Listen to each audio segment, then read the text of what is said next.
গাজা শহরের পশ্চিমাঞ্চলের আল শাতি শরণার্থী ক্যাম্পে ধ্বংসস্তূপের মাঝেও এক অনন্য মানবিক উদ্যোগ চালিয়ে যাচ্ছেন প্রবীণ জামিল মিকদাদ। ইসরায়েলি বোমা বর্ষণে ক্ষতিগ্রস্ত বাড়িঘর ও মসজিদ থেকে উদ্ধার করা পবিত্র কুরআনের কপিগুলো তিনি নিজ হাতে মেরামত করে আবার ব্যবহারযোগ্য করে তুলেছেন। মিকদাদের ছোট ছাপাখানাটি এখন ক্ষতিগ্রস্ত কুরআন সংরক্ষণের একটি আশ্রয়স্থলে পরিণত হয়েছে।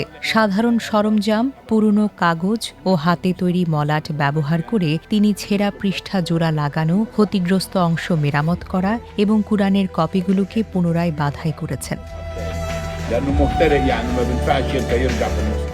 গাজায় দীর্ঘদিনের সংঘাতের কারণে বহু মসজিদ ও ঘরবাড়ি ধ্বংস হয়েছে। এসব ধ্বংসস্তূপ থেকে উদ্ধার হওয়া অসংখ্য কুরআনের কপি ক্ষতিগ্রস্ত অবস্থায় পড়েছিল। মিকদাদ নিজের উদ্যোগে সেগুলো সংগ্রহ করে মেরামতের কাজ শুরু করেন। তিনি জানান, পবিত্র কুরআনের কপি রক্ষা করা তার কাছে শুধু একটি কাজ নয়, এটি একটি দায়িত্ব।